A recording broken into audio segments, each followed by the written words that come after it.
بسم اللہ الرحمن الرحیم۔ السلام علیکم ورحمۃ اللہ وبرکاتہ۔ معزز طلبہ اکرام، کیسے ہیں آپ سب؟ خیر و عافیت سے ہیں؟ ہدایہ اول کا سبق نمبر 34 ہے اور اس سبق میں ہم شروع کر رہے ہیں باب الانجاسی و تطہیرہا، یعنی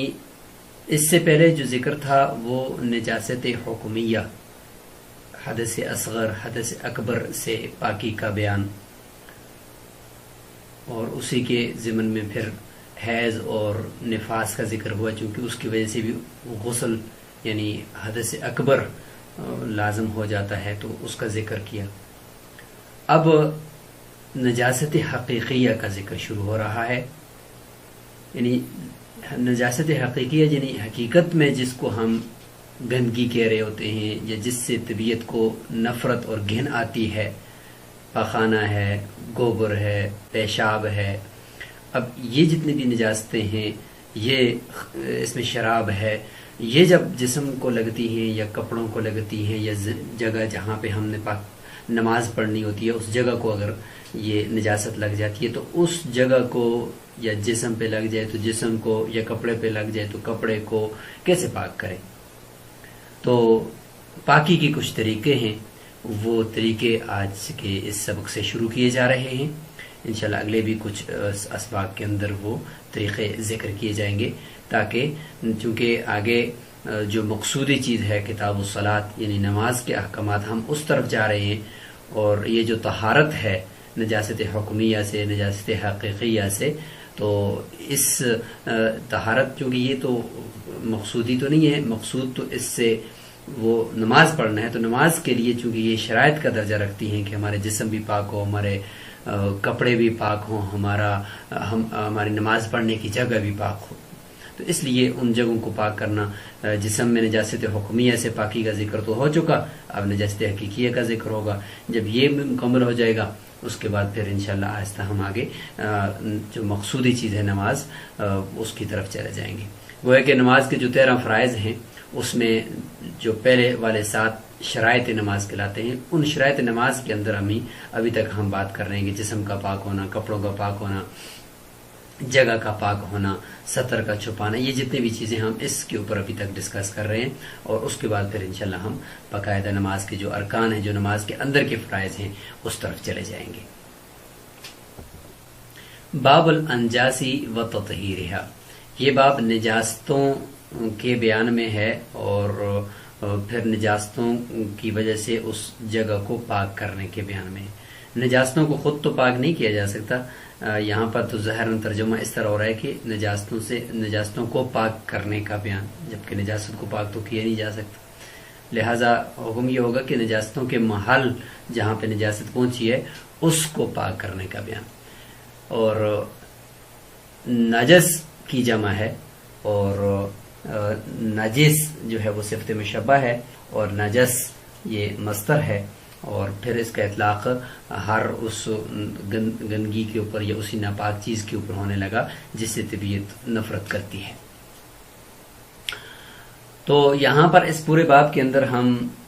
6 چیزوں سے متعلق ڈسکس کریں گے۔ سب سے پہلی بات تو یہ ہے وہ دلیل ہے، یا وہ چیز، وہ دلیل جس کی وجہ سے ہمارے اوپر ان تمام چیزوں کی پاکی فرض قرار دی گئی ہے، جسم کا پاک کرنا، کپڑوں کا پاک کرنا اور جگہ کا پاک کرنا۔ تو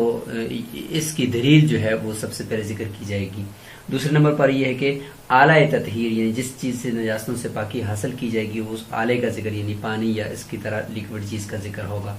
اور اسی کے ساتھ پھر تیسرے نمبر پر ہم جو نجاستیں ہیں ان کی اقسام کی طرف چلے جائیں گے، پھر ان تمام اقسام سے پاکی کا جو طریقہ ہے اس طریقے کی طرف چلے جائیں گے، اور پھر ہم اس مقدار کی طرف چلے جائیں گے کہ جس مقدار سے جو محل ہے وہ ناپاک ہو جاتا ہے، کہ کتنی مقدار نجاست کی لگے تو وہ ناپاک ہو جائے گا اور کتنی مقدار سے نہیں ہوگا۔ اور آخر میں پھر ہم ذکر کریں گے کہ ایسی چیزیں جن کو پاک کرنا متعذر ہو تو ان کو پھر کس طریقے سے پاک کیا جائے گا۔ تطہیر النجاست واجب من بدن المصلی وثوبہ والمکان الذی یصلی علیہ. نجاستوں کو زائل کرنا واجب ہے. نجاست کو پاک کرنے کا ترجمہ نہیں کریں گے، زائل کرنا، یا پھر یہ کہ تطہیر محل النجاستی، نجاست کے محل کو پاک کرنا واجب ہے، ضروری ہے، اور بنیادی شرائط میں سے ہے. کہاں سے؟ من بدن المصلی، نمازی کے بدن سے، وثوبہ، اور اس کے کپڑوں سے جو اس نے پہنے ہوئے ہیں، اور اس جگہ سے جہاں پر اس نے نماز پڑھنی ہے. دلیل، سب سے پہلے کپڑوں سے متعلق دلیل قرآن مجید کی آیت بھی ہے، لقولہ تعالی وثیابک فطہر، کہ اپنے کپڑوں کو پاک کیجیے، کیونکہ اس سے پہلے وربک فکبر، اپنے رب کی تکبیر کیجیے. اور چونکہ کپڑوں کو پاک کرنا نماز ہی سے متعلق ہے اور بنیادی شرائط میں سے ہے، تو لہٰذا فرمایا کہ وثیابک فطہر، اپنے کپڑوں کو پاک رکھیے. وقال علیہ السلام، اور آپ صلی اللہ علیہ وسلم کا یہ قول بھی ہے، منی سے متعلق تھا کہ اس کو آپ کیا کیجئے، حطیہ ثم قرصیہ ثم اغسلیہ بالماء، کہ آپ اس کو کھرچ دیجئے، پھر اس کے بعد پانی کے ساتھ اس کو رگڑ دیجئے، اور پھر اس کو آپ پانی کے ساتھ دھو دیجئے. ولا یضرک اثرہ، لہذا آپ کو اس کا کوئی اثر اگر نجاست کا نظر آ رہا ہے تو وہ اثر وہ کوئی نقصان نہیں دے گا، لیکن یہ کہ بشرط کہ نجاست کا عین جو ہے وہ زائل ہو جائے. یہ حضرت اسماء بنت ابی بکر رضی اللہ تعالیٰ عنہ کی روایت ہے، جس میں آپ صلی اللہ علیہ وسلم نے فرمایا، ایک عورت نے پوچھا کہ حیض کا خون لگ جاتا ہے، منی سے متعلق بھی آگے آئے گا روایت میں، اور یہ حیض کے خون سے متعلق ہے کہ ایک عورت نے پوچھ لیا کہ لگ جاتا ہے تو ہم اس کا کیا کریں، اور ظاہری طور پر یعنی وہ گاڑھا خون لگا ہوتا ہے اور خشک ہو چکا ہوتا ہے، تو اس کا ہم کیا کریں. تو آپ صلی اللہ علیہ وسلم نے فرمایا کہ آپ اس کو حتی ہی، حتی حتو کا معنی ہوتا ہے ہاتھ سے یا لکڑی وغیرہ سے اوپر سے کھرچنا، تو یہ ہوتا ہے حتی حتو حتی. اور قرص کہتے ہیں یعنی انگلیوں کے پوروں سے اس کو اوپر سے کھرچنا، اور خود کہتے ہیں کسی یعنی ہاتھ سے رگڑنا یا لکڑی کے ذریعے سے یا کسی اور چیز کے ذریعے سے رگڑ کر اس کو اوپر سے اٹھانا. اور قرص یا قرص کا معنی ہوتا ہے انگلی کے پوروں سے اس کو وہاں سے کھرچنا. ثم اغسلیہ بالماء، پانی سے پھر آپ دھو لیجیے، اور اگر اس کے بعد بھی کوئی اثر دھبا وغیرہ دکھائی دیتا تو آپ کو یہ نقصان نہیں دے گا. تو وَإِذَا وَجَبَ التَّطْهِيرُ بِمَا ذَكَرْنَا فِي الثَّوْبِ، پس جب پاک کرنا واجب ہو گیا اس دلیل کی وجہ سے جو ہم نے ذکر کیا، فی الثوب، کپڑوں کو، جب کپڑوں کو پاک کرنا ثابت ہو گیا عبارت النص سے، تو دلالت النص سے بدن اور جگہ کا پاک کرنا بھی اس آیت سے اور اس حدیث سے ثابت ہو جائے گا. وجب فی البدن والمکان، اور جگہ، بدن اور جگہ کا پاک کرنا بھی وہ دلالت النص سے ثابت ہو جائے گا. کیوں؟ اس لیے کہ لأن الاستعمال فی حالت الصلاة یشمل الکل، کیونکہ حالت نماز میں جو استعمال کرتے ہیں ہم، اس میں بدن، جگہ، کپڑے، یہ تینوں استعمال ہوتے ہیں، تو سب کو شامل ہے. جب سب کو شامل ہے تو عبارت النص سے تو یہ کپڑوں کا پاک کرنا ثابت ہوا، تو جب کپڑوں کا پاک کرنا عبارت النص سے ثابت ہوا تو چونکہ جسم تو یہ تو پھر سب سے زیادہ ضروری ہوا کہ اس کو پاک کیا جائے، اور پھر جہاں پہ سجدہ انسان کرے گا تو اس کو سب سے زیادہ ضروری ہوا کہ سجدے کی جگہ اور جہاں پہ انسان نے نماز پڑھنی ہے، جہاں پہ اس کے اعضاء لگیں گے، تو وہ تو بطریق والا پاک ہونی چاہیے. تو یہ تو ہو گیا جی کہ دلیل کہ پاک کرنا ہے تو اس کی دلیل کیا ہے، تو یہ دلیل والی بحث یہاں پہ مکمل ہوگی. اب یہاں سے آگے مطہر کا ذکر شروع ہو گیا کہ کس چیز سے آپ پاکی حاصل کریں گے اور وہ چیز کیا ہونی چاہیے، وہ مطہر کیا ہونا چاہیے. تو وہ 5 قسم کا ہے. سب سے پہلے ہے جی ہر ایسی مائع چیز، ہر ایسی لیکوڈ چیز کہ جو نجاست کو زائل کرنے کی اہلیت پہ رکھتی ہو اور وہ اتنی چکنی نہ ہو کہ وہ جسم کے ساتھ یا کپڑے کے ساتھ چپک جائے اور وہ پھیل جائے، نجاست کو مزید پھیلا دے، جیسے گھی ہوتا ہے، آئل وغیرہ، وہ نہ ہو، بلکہ ایسی چیز ہو کہ جو رقت اور سیلان اس کے اندر ہو، اور پانی خود پانی ہو یا پانی جیسی صفات اس کے اندر ہوں، جس سے نجاست زائل ہو جائے اور پھیلے نہیں۔ سب سے پہلی یہ چیز ہے۔ انشاءاللہ آگے بھی مزید 4 چیزوں کا ذکر ہم کریں گے کہ جس سے نجاست حقیقیہ کو زائل کیا جا سکتا ہے۔ تو سب سے پہلی ہے جی کہ وَيَجُوزُ تَطْهِيرُهَا بِالْمَاءِ، نجاستوں کی جگہ کو یا نجاست کو پاک کرنا یا نجاستوں کو زائل کرنا جائز ہے پانی کے ساتھ۔ سب سے پہلے یہ تو ماء مطلق ہے، پانی کے ساتھ، اور اگر پانی نہیں ہے تو وہ بِكُلِّ مَاءٍ طَاهِرٍ، ہر ایسی لیکوڈ مائع بہنے والی چیز کے ساتھ، طاہر، سب سے پہلی شرط تو یہ ہے کہ وہ مائع ہو، پھر دوسری شرط یہ ہے کہ وہ طاہر بھی ہو، یعنی پاک ہونی چاہیے وہ چیز بھی، یمکن ازالتها به، اور تیسری شرط یہ کہ اس کے ذریعے سے نجاست کو زائل کرنا ممکن بھی ہو۔ تو جب یہ شرطیں پائی جائیں گی تو پانی کے علاوہ جو چیز ہوگی اس سے بھی آپ نجاست کو دور، نجاست حقیقیہ کو دور کر سکتے ہیں۔ جیسے کہ مثال دے رہے ہیں کل خلی، سرکہ ہے، تو سرکہ بھی اس طرح کا ہوتا ہے کہ وہ پاک ہو اور وہ ایسا ہے کہ اس کے ذریعے سے نجاست زائل ہو جاتی ہے۔ وماء الوردی، اس طریقے سے پھولوں کا جو رس ہوتا ہے، پانی ہوتا ہے گلاب کا، وہ بھی ایسا ہوتا ہے کہ وہ اتنا زیادہ گاڑھا نہیں ہوتا کہ جس سے نجاست کو زائل نہ کیا جا سکتا ہو۔ وَنَحْوِ ذَلِكَ مِمَّا، اور اس کے علاوہ اور ایسی چیزیں، اذا عصر انعصر، کہ جب ان کو نچوڑا جائے کپڑے سے تو وہ نچڑ جائیں، تو سمجھیں کہ یہ ایسی ہے کہ اس سے نجاست کو زائل کیا جا سکتا ہے۔ وَهَذَا عِنْدَ أَبِي حَنِيفَةَ رحمہ اللہ، اس طریقے سے پیٹرول بھی اس میں آ جائے گا کیونکہ وہ اتنا زیادہ گاڑھا نہیں ہوتا۔ اسی کے علاوہ اور بھی اس طرح کی شربتیں ہوں کہ جو بہت زیادہ گاڑھی نہ ہوں اور نجاست کو زائل کرنے والی ہوں، تو وہ ان سے بھی زائل کیا جا سکتا ہے۔ یہ شیخین کا قول ہے اور یہی راجح اور مفتبی قول ہے۔ امام محمد، امام ظفر، امام شافعی رحمۃ اللہ علیہ فرماتے ہیں لا يجوز الا بالماء، حقیقی نجاست جو سامنے نظر آ رہی ہے، گندگی کوئی لگی ہوئی، اس کو پانی کے علاوہ کسی چیز سے بھی زائل کرنا جائز نہیں ہے۔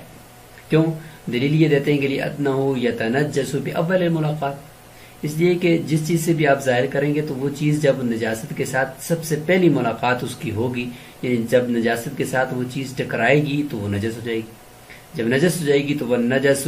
یا وہ نجیس لا یفید الطہارہ، لہذا نجس چیز جو ہوتی ہے، گندی یا ناپاک چیز جو ہوتی ہے، وہ پھر طہارت کا فائدہ نہیں دیتی۔ تو جب پانی کے علاوہ دوسری چیزیں وہ نجاست کے ساتھ ٹکرائیں گی تو وہ ناپاک ہو جائیں گی۔ اچھا، پھر اشکال ہوتا ہے کہ پھر پانی بھی تو اسی طرح ہے نا کہ پانی بھی جب نجاست کے ساتھ ٹکرائے گا تو پانی بھی ناپاک ہو جائے گا، تو پھر تو کسی بھی چیز سے بھی نجاست زائل نہیں کی جا سکتی، پھر تو سب کے ساتھ یہی چکر ہوگا۔ تو اس کا جواب دیتے ہیں کہ الا ان هذا القياس تورك في الماء للضرورت، ہاں کیا یہ جو قیاس ہم نے کیا ہے کہ پہلی ہی ملاقات سے وہ چیز جو جس سے آپ نجاست زائل کر رہے ہیں تو وہ ناپاک ہو جائے گی، اور پھر اس کے بعد ناپاک سے پھر آگے مزید ناپاک چیز کو کیسے پاک کیا جا سکتا ہے، یہ والا قیاس پانی کے اندر ہم نے ترک کر دیا ہے۔ پانی کے اندر ہم یہ نہیں کہیں گے کیونکہ ضرورت ہے اس میں، پانی کو بھی اگر ہم اسی قیاس پہ لے لیں گے تو پھر تو اور کون سی چیز ہوگی کہ جس سے پاک کریں گے، اس لیے فرمایا کہ پانی کے اندر ضرورت کی وجہ سے یہ قیاس نہیں چلے گا، پانی کو اگر بہائیں گے تو اس سے نجاست زائل ہو جائے گی۔ طرفین شیخین کی دلیل یہ ہے کہ ان الماء قالع، یعنی تحقیقی جواب دیا جا رہا ہے کہ مائع چیز یعنی جو بھی لیکوڈ چیز ہو بشرطے کہ وہ اس کے اندر پانی جیسی صفات ہوں، رقت اور سیلان، وہ اکھیڑنے والی ہے، نجاست کو اپنی جگہ سے زائل کرنے والی ہے، یہ اس کے اندر صفت ہوتی ہے۔ وَالطُّہُوریَّةُ بِعِلَّةِ الْقَلْعِ وَالْإِزَالَةِ، اور جو کسی بھی چیز کا دوسری چیز کو پاک کرنے والی جو صفت ہوتی ہے نا کسی بھی چیز میں، وہ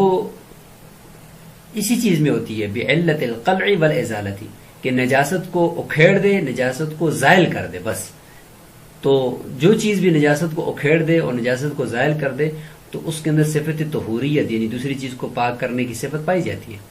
لہذا چاہے وہ پانی ہو یا کوئی ایسی لیکوڈ چیز جس کے اندر یہ اہلیت ہو نجاست کو زائل کرنے کی، تو وہ ساری کی ساری اس میں شامل ہوگی۔ والنجاست للمجاورتی، اور جو نجاست حقیقیہ ہوتی ہے،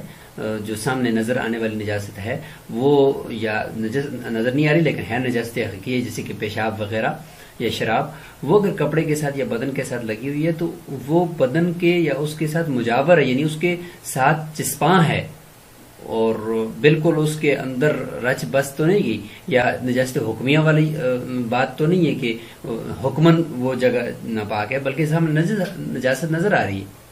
لہذا مجاورت کی وجہ سے ہے، یعنی اس کے ساتھ چسپاں ہے، لہذا اس کو اگر وہاں سے زائل کر دیا جائے تو وہ محل پاک ہو جائے گا۔ فَإِذَا انْتَهَتْ أَجْزَاءُ النَّجَاسَةِ يَبْقَى طَاهِرًا، پس جب نجاست کے اجزاء اس جگہ سے ختم ہو جائیں گے تو وہ جگہ پاک ہو جائے گی نا، لہذا ختم کرنے والی اور اس جگہ سے زائل کرنے والی جو بھی چیز ہوگی وہ پاک ہونی چاہیے، یعنی وہ خود تو وہ پھر اس سے پاک کرنا پھر درست ہونا چاہیے۔ باقی جواب، الزامی جواب بھی ہے کہ جب آپ نے پانی کے اندر ایک ضرورت کے تحت قیاس کو ترک کیا تو یہی والی علت دوسری چیزوں کے اندر بھی آپ لے لینا، پھر وہاں پہ بھی آپ ضرورت اگر ہو، پانی نہ ہو تو پھر دوسری چیزوں سے بھی آپ یہی علت کو وہاں پہ برے کار لائیں اور قیاس کو چھوڑ دیں۔ بہرحال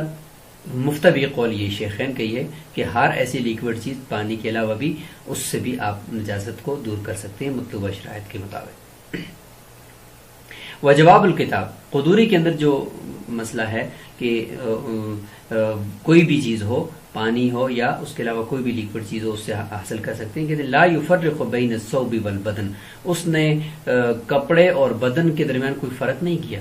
چاہے بدن پر نجاست ہو یا کپڑے پر نجاست ہو، ہر دو صورت کے اندر اس کو پانی کے ساتھ بھی پاک کر سکتے ہیں، نجاست کو ظاہر کر سکتے ہیں، اور پانی کے علاوہ دوسری چیزوں سے بھی۔ وَهَذَا قَوْلُ أَبِي حَنِيفَةَ رحمہ اللہ، یہی قول امام ابو حنیفہ رحمۃ اللہ علیہ کا بھی ہے کہ وہ فرق نہیں کرتے کپڑے اور بدن میں۔ وَإِحْدَى الرِّوَایَتَيْنِ عَنْ أَبِي یوسف رحمہ اللہ، امام ابو یوسف رحمۃ اللہ علیہ کے نزدیک ایک روایت بھی یہی ہے کہ وہ فرق نہیں کرتے۔ وَعَنْهُ، امام ابو یوسف رحمۃ اللہ علیہ سے ایک دوسری روایت ہے کہ أَنَّهُ فَرَّقَ بَيْنَهُمَا، انہوں نے کپڑے اور بدن میں فرق کیا ہے۔ فَلَمْ يُجَوِّزْ فِي الْبَدَنِ بِغَيْرِ الْمَاءِ، وہ بدن کے اندر پانی کے علاوہ کسی بھی چیز سے نجاست کو دور کرنے کو جائز نہیں قرار دیتے، وہ فرماتے ہیں کہ بدن کے اندر پانی ہی استعمال کرنا پڑے گا، البتہ کپڑے کے اندر پانی اور دوسری چیزیں بھی استعمال کی جا سکتی۔ وہ فرماتے ہیں کہ چونکہ بدن کے اندر مسام ہوتے ہیں اور ان مساموں کے ذریعے سے نجاست اندر چلی جاتی ہے، لہٰذا پانی ہی اس کو پاک کر سکتا ہے، جبکہ مفتوی قول اور راجح قول وہ یہی ہے کہ پانی اور دوسری چیزوں کے ذریعے سے بدن ہو یا کپڑا ہو، دونوں کو پاک کیا جا سکتا ہے۔ وَإِذَا أَصَابَ الْخُفَّ نَجَاسَةٌ لَهَا جِرْمٌ، اب یہاں سے دوسری چیز جو مطہر ہے، یعنی چیزوں نجاست حقیقیہ کو زائل کرنے والی، پاک کرنے والی ہے، اس کا ذکر شروع ہو گیا، پانی کا ذکر مکمل ہو گیا ہے۔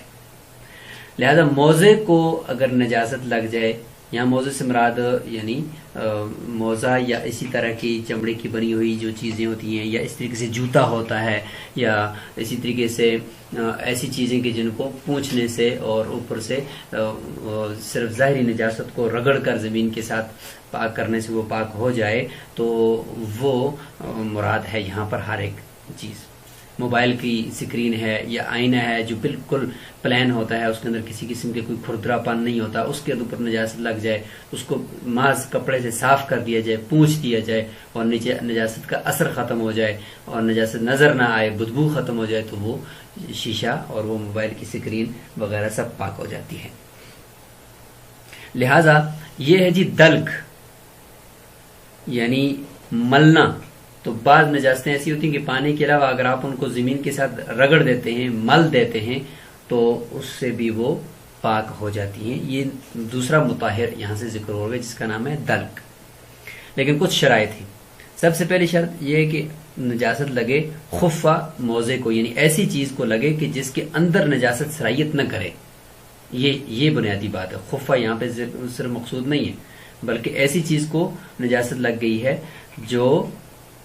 جس کے اندر نجاست سرایت نہیں کرتی، چمڑا ہے یا اسی طریقے سے کوئی ایسی پلین چیز ہے جس کو لگ جائے، تو وہ مراد ہے یہاں پر۔ جوتا ہے جیسے کہ نجاست لگ جائے، نجاست ایسی ہے کہ لہا جرم، دوسری شرط کہ اس نجاست کا جسم ہو، ذی جرم نجاست ہو. ایسا نہیں کہ پیشاب لگا ہوا ہے یا شراب لگی ہو، وہ تو جسم والی نہیں ہے نا، وہ مراد نہیں ہے، بلکہ نجاست لگ گئی ہے. پہلے تو چیز کیا ہونی چاہیے جس کے اندر نجاست صلاحیت نہ کرے، دوسری یہ کہ نجاست ایسی ہو جو جرم والی ہو، جیسے کہ روث، جیسے کہ لید وغیرہ ہے اور گوبر وغیرہ ہے، والعادیرہ، اور اس طریقے سے انسان کا پاخانہ ہے، والدم، اور اس طریقے سے خون، گاڑا خون ہوتا ہے تو یہ بھی ذی جرم ہے، والمنی، اور منی جو ہوتی ہے انسان کی وہ بھی گاڑی ہوتی ہے. تو یہ اس طرح کی چیزیں لگ جائیں جو ذی جرم ہیں. ٹھیک ہے. فجفت، تیسری شرط یہ ہے کہ وہ وہیں پہ خشک ہو گیا، لگنے کے بعد وہ خشک ہو، گیلا نہ ہو. گیلا ہوگا تو پھر یہ دلک والا حکم نہیں ہوگا. فدلکہ بالارض، اس نے اس خشک نجاست کو زمین کے ساتھ رگڑ دیا اچھے طریقے سے، جازا، درست ہو جائے گا، اور اس سے نجاست ختم ہونے کے بعد وہ چیز، وہ موضع پاک ہو جائے گا. وہذا استحسان، یہ استحسانن ہے، کیونکہ عموم بلوا ہے کہ نجاست لگ جاتی ہے اس طریقے سے چلتے پھرتے، اور اس مرتبہ انسان کے پاس مثلا پانی بھی کبھی ہوتا ہے کبھی نہیں ہوتا، تو عموم بلوا کی وجہ سے فتویٰ اسی پر ہے کہ اس طریقے سے جب یہ شرائط پائی جائیں تو وہ موضع یا وہ چیز پاک ہو جاتی ہے. امام محمد رحمہ اللہ فرماتے ہیں لا یجوز، نجاست اس طریقے سے زائل نہیں ہو سکتی اور نہ ہی رگڑنے سے وہ چیز پاک ہوگی. یہ قیاس ہے، قیاس کا تقاضا تو یہی ہے کہ نہ پاک ہو، لیکن چونکہ استحساناً اور عموم بلوا کی وجہ سے اور حاجت کے پیش نظر اس کی اجازت دی گئی. الا فی المنی خاصتاً، سوائے منی کے صرف اور صرف، جس میں امام محمد فرماتے ہیں کہ اس کو اگر کھرچ دیا جائے اور رگڑ دیا جائے تو وہ پاک ہو جاتا ہے اس کی وجہ سے کپڑا یا جسم. اس کا ذکر آگے بھی انشاءاللہ آ رہا ہے. لأن المتداخل فی الخف لا يزيله الجفاف والدلق، امام محمد فرماتے ہیں کہ موضع کے اندر جو چیز متداخل ہو جائے، یعنی موضع کے اندر جو چیز نجاست داخل ہو جائے، اس کو خشک ہونا بھی زائل نہیں کرتا اور رگڑنا بھی اس کو زائل نہیں کرتا. بخلاف المنی، بخلاف منی کے اعلیٰ ما نذکر، جیسے کہ آگے ہم ذکر کریں گے کہ اس میں امام شافعی رحمۃ اللہ علیہ کا قول یہ ہے کہ چونکہ یہ انسان کی نکلی ہوئی جو منی ہے ان کے ہاں وہ پاک ہوتی ہے. پھر امام محمد رحمۃ اللہ فرماتے ہیں کہ عمومی بلوہ کی وجہ سے یا شدت حاجت کی وجہ سے اس کی اجازت دی گئی ہے کہ اس کو رگڑ دیں تو یہ پاک ہو جائے گی. آگے اس کی تفصیل آ رہی ہے. تو امام محمد رحمۃ اللہ کی قول کا خلاصہ یہ ہوا کہ موضع کے ساتھ جو نجاست لگ جاتی ہے تو وہ اندر داخل ہو جاتی ہے اس کے اندر اجزاء میں، یعنی نجاست کے اجزاء موضع کے اندر پیوست ہو جاتے ہیں، لہٰذا اب خشک ہونے سے یا رگڑنے سے کوئی فائدہ نہیں ہے، دھونا ہی پڑے گا. چاہے وہ خشک ہو پھر بھی دھونا پڑے گا، اگر گیلی ہو پھر بھی دھونا پڑے گا. لہما، شیخین فرماتے ہیں قول علیہ السلام، آپ صلی اللہ علیہ وسلم کا قول ہے کہ فَإِنْ كَانَ بِهِمَا أَذًا، اگر جوتوں کے اوپر کوئی نجاست لگی ہوئی ہو، فَلْيَمْسَحْهُمَا بِالْأَرْضِ، لہٰذا ان کو وہ دونوں کو پونچھ دے زمین کے ساتھ. فَإِنَّ الْأَرْضَ لَهُمَا طَهُورٌ، کیونکہ زمین ان کے لیے کیا ہے جی، طہارت اور پاکیزگی کا باعث ہے. نماز کے دوران آپ صلی اللہ علیہ وسلم کے پاس جبریل علیہ السلام تشریف لائے، فرمانے لگے کہ آپ کے جو ہے نا موزے کے ساتھ یا جوتے کے ساتھ نجاست لگی. تو آپ صلی اللہ علیہ وسلم نے وہی جوتا نکالا اور اس کے اندر، چونکہ وہ اس طرح کی جوتے تھی کہ ان میں نماز پڑھنا جائز تھا، تو چونکہ نجاست لگی تھی، شاید درم سے کم ہوگی لیکن تھی تو نجاست، تو آپ صلی اللہ علیہ وسلم سے کہا گیا کہ آپ اس کو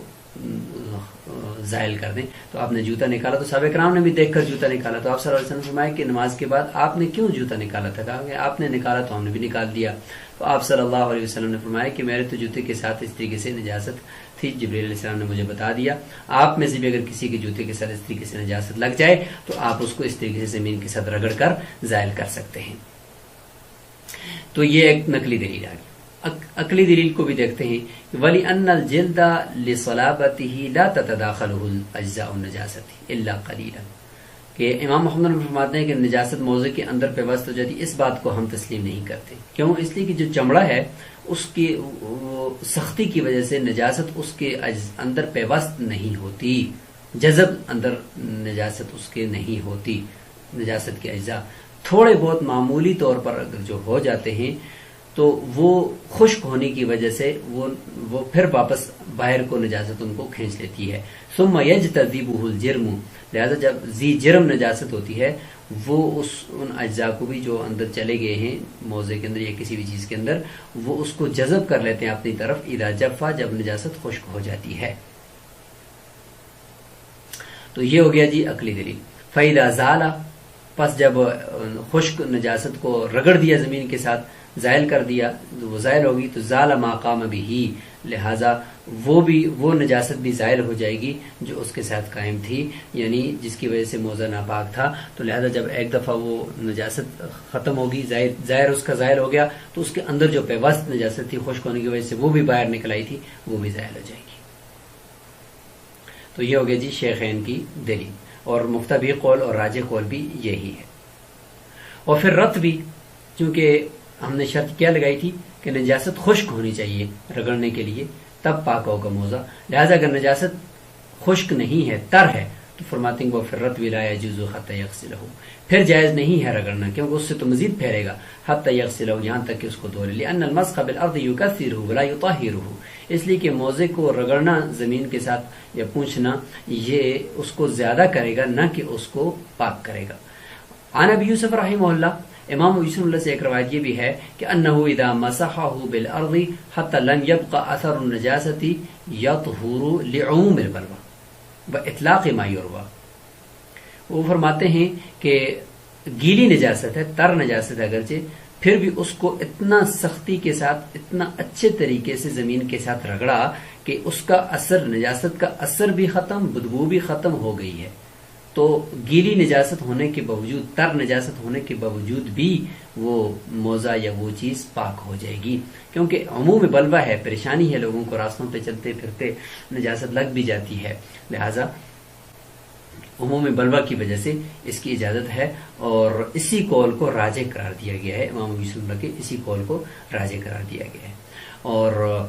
روایت کے اندر بھی چونکہ مطلق ہے، روایت میں بھی یہ نہیں ہے کہ یہاں پہ تر نجاست ہو تو آپ نے دھونا ہے اور خشک ہو تو اس کو رگڑنا ہے. فَإِنْ كَانَ بِهِمَا أَذًا فَلْيَمْسَحْهُمَا بِالْأَرْضِ مطلق ہے. وعلیہ مشایخنا، اسی کے اوپر ہمارے ہم سب کے سارے، یعنی فرماتے ہیں صاحب بدایہ کہ مشایخ بھی اسی پر ہیں اور یہی راجح قول ہے. فَإِنْ أَصَابَهُ بَوْلٌ، اگلی شرط جو ہم نے یہاں پہ لگائی تھی وہ یہ تھی کہ نجاست جو ہے وہ ذی جرم، لہا جرم، یہ جرم ہونا چاہیے. لہٰذا اس شرط کے برعکس مثال دی جا رہی ہے کہ اگر پیشاب لگ جائے، پخانہ نہ ہو بلکہ پیشاب لگ جائے موضع کو، فیبسا، اور وہ خشک ہو جائے، تو لم یجوز حتی یغسلہ، تو صرف رگڑنا زمین کے اوپر یہاں پہ کافی نہیں، کیونکہ وہ نجاست ذی جرم نہیں ہے، لہٰذا دھونا ہی ضروری ہے. وَقَدَا كُلُّ مَا لَا جَرْمَ لَهُ، لہٰذا ہر وہ نجاست جس کا کوئی جرم نہ ہو، یعنی جسم نہ ہو، جیسے کہ شراب ہے، تو ان سب میں یہی حکم ہے کہ دھونا ہی پڑے گا. لِأَنَّ الْأَجْزَاءَ تَتَشَرَّبُ فِيهِ، اس لیے کہ اجزاء جو ہیں وہ اس کے اندر پیوست ہو چکے ہیں، اور گویا کہ اس موضع نے یا اس چیز نے ان اجزاء کو آپس میں اندر پی لیا ہے. ولا جازم یجذبها، اور کوئی باہر کھینچنے کے لیے کوئی جذب کرنے والی کوئی چیز بھی نہیں ہے کہ خشک ہونے کے بعد وہ نجاست باہر کو آ جائے، چونکہ یہ ہے ہی مائع ہے، جرم اس کا تو ہے نہیں ہے کہ وہ باہر کو واپس کوئی چیز اس کو جذب کرے، جس طریقے سے ذی جرم ہوتی ہے. وقیلا، اور ایک روایت یہ بھی ہے، ما یتصل به من الرمل والرماد جرم له، کہ نجاست یعنی پیشاب وغیرہ یا شراب وغیرہ لگی کپڑے موزے کے ساتھ، اور اس کے بعد پھر وہ ریت اس کے ساتھ، اس گیلی ہونے کی وجہ سے ریت یا کوئی خاک وغیرہ اس کے ساتھ لگ گئی، تو اس کی وجہ سے اس کا ایک جرم بن گیا، ایک جسم بن گیا اس نجاست کا، یعنی اس لیکوڈ نجاست کا جرم بن گیا. فرماتے ہیں یہ اس کا جرم ہے، اور یہی بعض فقہاء نے فرمایا کہ اس کا جرم ہے، لہذا اس کو اگر آپ رگڑیں تو یہ پاک ہو جائے گا یہ موضع. لیکن یہ ایک روایت ہے، راجح قول یہی ہے کہ بعض نے یہی فرمایا کہ یہی صحیح قول ہے، لیکن اس میں بھی راجح قول یہی ہے کہ اگر تر نجاست ہے، یعنی خاص طور پر ذی جرم نہیں ہے، پیشاب وغیرہ، تو پھر دھونے کے بغیر وہ موضع یا وہ کوئی بھی چیز پاک نہیں ہوگی. اچھا، اگلی شرط ہم نے یہ لگائی تھی کہ موضع ہو، یعنی چمڑے کی طرح کی کوئی چیز ہو یا ایسی چیز جس کے اندر نجاست پیوست نہ ہو سکتی ہو، ایسی چیز ہونی چاہیے. لہٰذا اگر اس کے برعکس ایسی چیز ہو کہ وصوب کپڑا ہو، ایسا کپڑا کہ جس کے اندر سوراخ وغیرہ ہوتے ہیں، عام طور پر کپڑے کے نرم ہونے کی وجہ سے اس کے اندر جو سوراخ ہوتے ہیں ان میں نجاست اندر چلی جاتی ہے، اس لیے فرمایا کہ وَالثَّوْبُ لَا يُجْزِئُ فِيهِ إِلَّا الْغَسْلُ وَإِنْ يَبِسَ، کپڑے کے اندر اگر نجاست لگ کر خشک بھی ہو جائے، ذی جرم بھی ہو، پھر بھی اس کو رگڑنے سے وہ پاک نہیں ہوگا سوائد ہونے کے، اگرچہ وہ خشک بھی ہو جائے۔ کیوں؟ اس لیے کہ کپڑا ایسا ہے کہ لِأَنَّ الثَّوْبَ لِتَخَلْخُلِهِ يَتَدَاخَلُهُ كَثِيرٌ مِنْ أَجْزَاءِ النَّجَاسَةِ، کہ اس کے خلال کی وجہ سے، یعنی اس کے اندر سوراخوں کی وجہ سے نجاست کا بہت بڑا حصہ اس کے اندر تداخل کر جاتا ہے، اس کے اندر داخل ہو جاتا ہے۔ موزے کی طرح تو نہیں ہے نا کہ چمڑا ہو اور اس کے اندر نجاست نہ جائے، بلکہ اس کے اندر چلی جاتی ہے۔ فَلَا يُخْرِجُهَا إِلَّا الْغَسْلُ، لہذا غسل ہی اس کو باہر نکال سکتا ہے، اس کے علاوہ اور کوئی بھی چیز اس کو باہر نہیں نکال سکتی۔ تو منی کا ذکر انشاءاللہ اگلے سبق میں ہم کریں گے، یہاں پر اس سبق کو ہم روک لیتے ہیں۔ آج ہم نے نجاست سے پاکی کی دلائل پڑھ لیے، اور ساتھ ساتھ ہم نے نجاست سے پاک کرنے والی دو چیزیں، ایک دلک یعنی رگڑنا اور پونچھنا، اور دوسرا پانی۔ تو ان دونوں کا ذکر آپ نے کمنٹ باکس میں کرنا ہے کہ نجاست سے پاک کرنے والے کتنی چیزیں ہیں، ان میں سے پہلی دو کا آپ ذکر فرمائیں گے۔ السلام علیکم ورحمۃ اللہ وبرکاتہ۔